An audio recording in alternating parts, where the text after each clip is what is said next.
Ix-xogħol fuq il-mina taħt l-art bejn l-impjant ta' reverse osmosis f'Pembroke u l-ġibjuni f'Taqali għaddej b'ritmu tajjeb tant li tħaffir wasal f'nofs triq. Rapport fil-Gazzetta kulħadd fil-fatt jispjega kif il-proġett ta' tħaffir ta' mina ta' 9 km u nofs għandu lan li jtejjeb it-toma tal-ilma tax-xorb f'ħafna miż-żoni madwar Malta. Dan apparti li saħaħ l-effiċjenza tal-operat u s-sostenibilità ambjentali.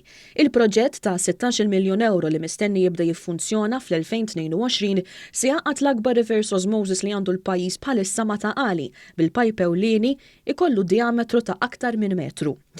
Dan il-proġett se jassigura wkoll li t-taħlit tal-ilma mir reverse osmosis isir banqos konsum tal-elettriku. L-ilma trasferit mir reverse osmosis f'Pembroke se jitħalat mal-ilma tal-pjan fil-ġibjuni f'Taqali stess. Hemmhekk jiġi testjat u finalment ittrattat biex jiżgura taħlita ta' kwalità aħjar. Il-Ministru għall-Maneġġjar tal-Ilma Michael Farrugia żar il-land tax-xogħol fuq il-proġett flimkien mal-Kap Eżekuttiv tal-Korporazzjoni għas-Servizzi tal-Ilma Ivan Falzon.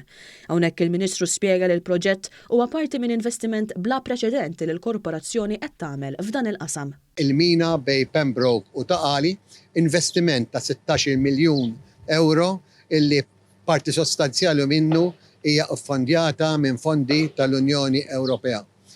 Riżultat ta' dan l-impjant sa nkun qed intejbu il-kwalità tal-ilma li tasal għaċ-ċentru ta' Malta. Apparti dan il-proġetti kollha l-oħrajn illi għaddejjin sa jkunu immirati biex pajjiżna ikollu ilma ta' kwalità għolja.